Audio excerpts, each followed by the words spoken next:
1 Samuel 30, last chapter.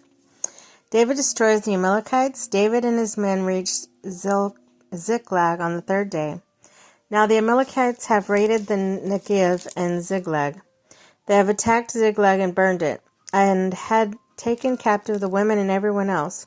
Both young and old they killed, none of them, but carried away them off as they went on their way. When David and his men reached Ziklag, they found it destroyed by fire, and their wives and sons and daughters taken captive. So David and his men wept aloud until they had no strength left to weep. David's 2 wives had been captured, Ahinoam of Jezreel and Abigail, the widow of Nabal and of Carmel. David was greatly distressed because the men were talking of stoning him. Each one was bitter in spirits because of his sons and daughters.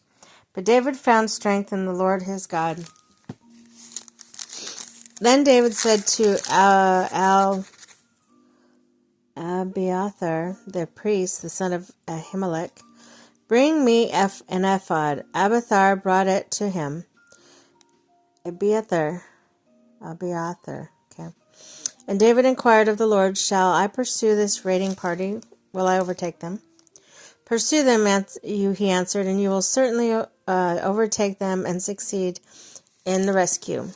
David and 600 men with him came to the Besor Valley, where some stayed behind. 200 of them were too exhausted to cross the valley, but David and the other 400 continued the pursuit. They found an Egyptian in the field and brought him to David.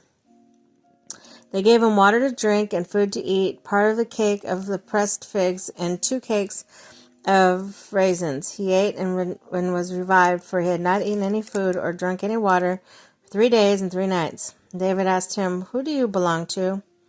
Where do you come from?" He said, "I am an Egyptian, the slave of an Amalekite. My master abandoned me when I became ill 3 days ago.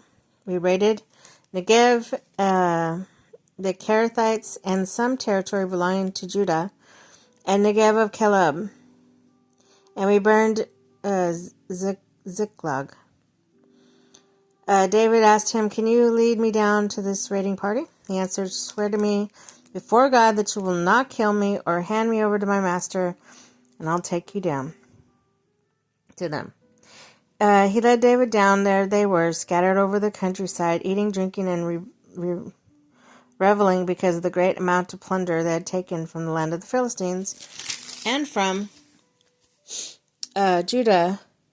David fought them from dusk till the evening of the next day, and none of them got away except 400 young men who rode off on camels and fled. David recovered everything from the Amalekites had taken, including his 2 wives. Nothing was missing, young or old, boy or girl, plunder, and everything else they had taken.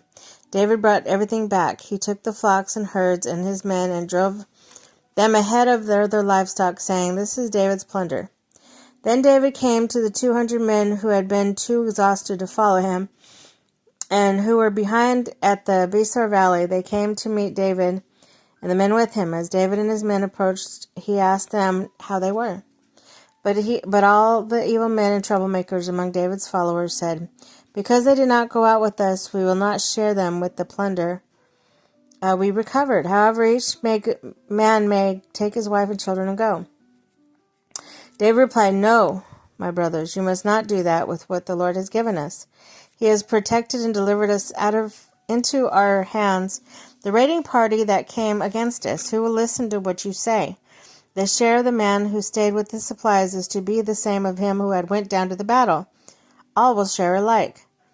David made this statute and ordinance from Israel from that day to this.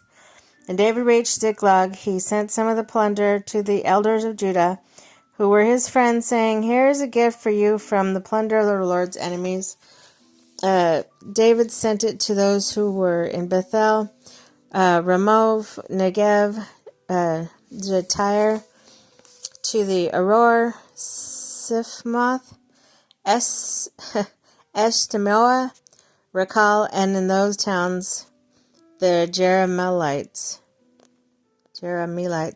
and the Kenites, and to those in Hormah, Bor, Ashan, Athak, and Hebron to those who in other places where he and his men had roamed.